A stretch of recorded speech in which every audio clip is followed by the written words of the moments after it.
The workspace in After Effects might look different based on the artist behind the wheel. There are tons and tons of different configurations of these things called panels. As you can see here, this is the default workspace called Standard. Whenever you want to change your workspace to focus on a specific task, you can go to the workspace and change it. So you can choose Text, which will open up text tools like Character and Paragraph panels. I can go here as well and choose Paint, which opens up my painting tools and my brushes. I can go to Motion Tracking, which opens up my tracking controls. I can also choose Minimal when I want to just focus on the comp itself and the timeline. I can go to Effects when I want to focus on the Effects panel, which is this guy right here. Now nothing is here right now until we add an effect. So I'll go ahead and quickly show you one. I'll just choose this layer. I'll go to Effect, and I'll just add one at random. Let's go ahead and choose Bulge. Now the effects controls appear here, and we can manipulate them, and we can even hide them by clicking this FX. Now, whenever you want to choose one of these guys, as you see here, it's just as easy as choosing it from here, and you can always go back and forth. You can, of course, make your own workspaces and delete them.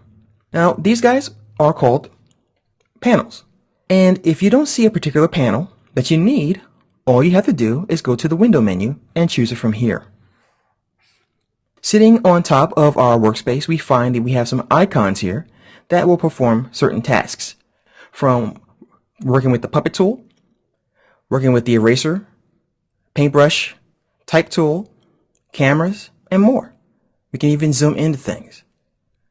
We'll have on most of the panels little menus that live on the upper right hand corner, so we can perform certain tasks based on the panel that we have selected. We can even rearrange these guys, and I do talk about this elsewhere, but if you want to, you simply click on the grabber and you drop it in one of these little color zones here, and you simply rearrange how you're working. The most important thing, of course, is if you mess up and you don't want to try to figure out where everything was, that's what brings us back to this guy here. So this is your friend. We can go here again and we can choose Standard, or we can simply choose to reset Standard or reset any of these to the default.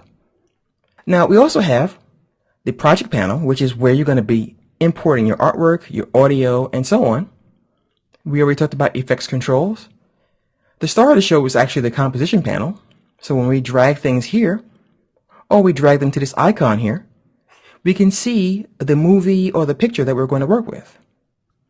Whenever you double click on a layer down here, it opens up a separate window that lives next to the comp window called a layer. Certain functions require this, so we will cross those bridges when we get there in this tutorial, but certain functions don't work unless they're in their own layer. We have a Effects and Presets panel, which has a search field, and we can search for certain things like cartoon effects. And as you can see, all you have to do is enter a few letters and it will find it for you. Then you drag that effect right onto your comp. Down here we have the timeline.